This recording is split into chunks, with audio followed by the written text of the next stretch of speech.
Badger's Parting Gifts by Susan Varley.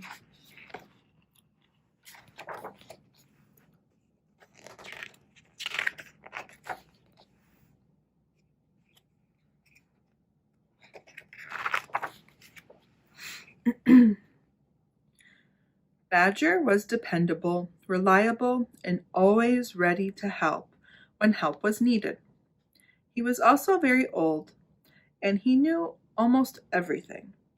Badger was so old that he knew he must soon die.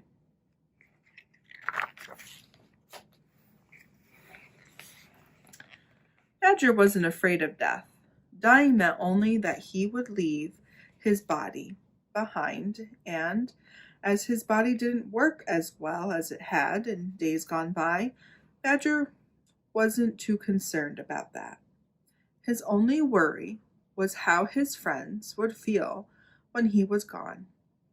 Hoping to prepare them, Badger had told them that someday soon he would be going down the long tunnel, and he hoped they wouldn't be too sad when it happened. One day, as Badger was watching Mole and Frog race down the hillside, he felt especially old and tired. He wished more than anything that he could run with them, but he knew his old legs wouldn't let him. He watched Mole and Frog for a long time, enjoying the sight of his friends having a good time.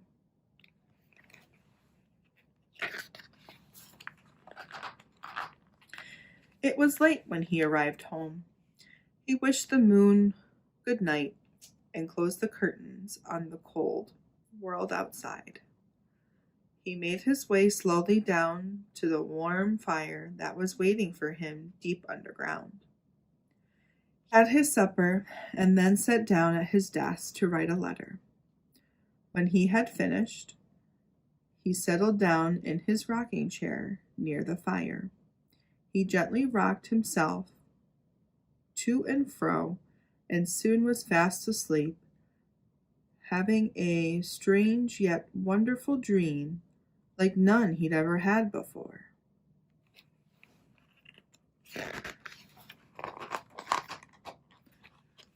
Much to Badger's surprise, he was running. Ahead of him was a very long tunnel.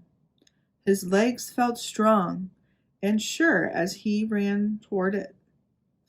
He no longer needed his walking stick, so he left it lying on the floor of the tunnel. Badger moved swiftly, running faster and faster through the long passageway until his paws no longer touched the earth. He felt himself turning end over end, tumbling and falling, but nothing hurt. He felt free. It was as if he had fallen out of his body.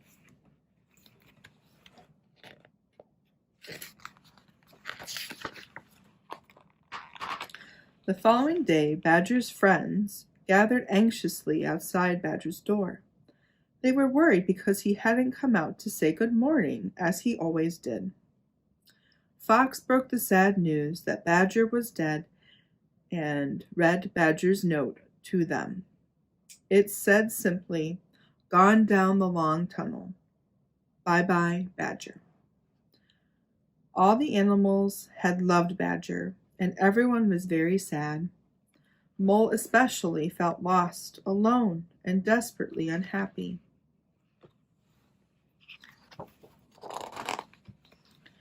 In bed that night, Mole could think only of Badger. Tears rolled down his velvety nose, soaking the blankets he clung to for comfort. Outside it began to snow.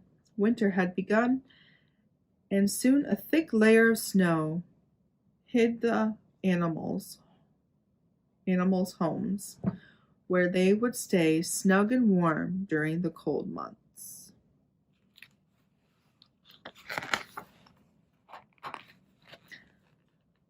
The snow covered the countryside, but it didn't conceal the sadness that Badger's friends felt.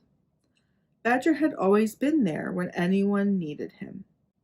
The animals all wondered what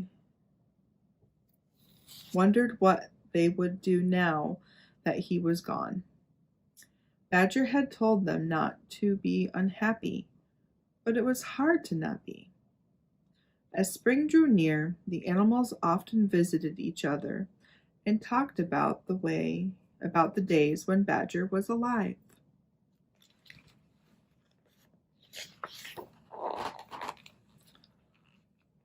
Mole was good at using scissors, and he told about the time Badger had taught him how to cut a chain of moles from a piece of folded paper. Paper moles had littered the ground that day. Mole remembered the joy he felt when he had finally succeeded in making a complete chain of moles with all the paws joined.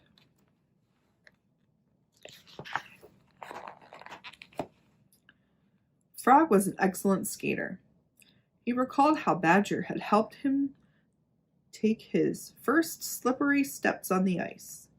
Badger had gently guided him across the ice until he had gained enough confidence to glide out on his own. Fox remembered how when he was a young cub, he could never knot his tie properly until Badger showed him how.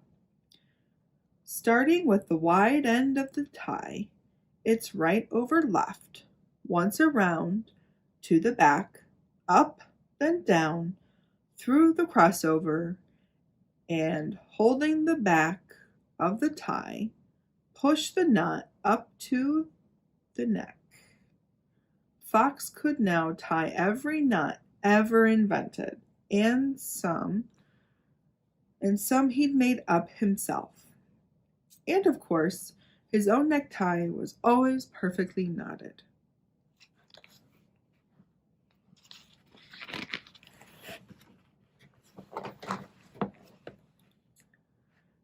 Badger had given Mrs. Rabbit his special recipe for gingerbread and has shown her how to make gingerbread rabbits. Mrs. Rabbit was well known throughout the countryside for her excellent cooking. As she talked about her first cooking lesson with Badger, so long ago she could almost smell the wonderful fragrance of gingerbread fresh from the oven. Each of the animals had a special memory of Badger, something he had taught them that they could now do extremely well. He had given them each something to treasure, a parting gift that would become all the more special each time it was passed on to the others.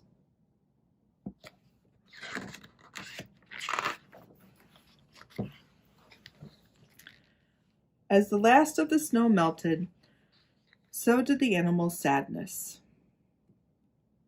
Whenever Badger's name was mentioned, someone remembered another story that made them all smile. One warm spring day, as Mole was walking on the hillside where he'd last seen Badger. One warm spring day, as Mole was walking on the hillside where he'd last seen Badger, he wanted to thank his friend for his parting gift. "Thank you, Badger," he said softly, believing that Badger would hear him. And somehow, Badger did.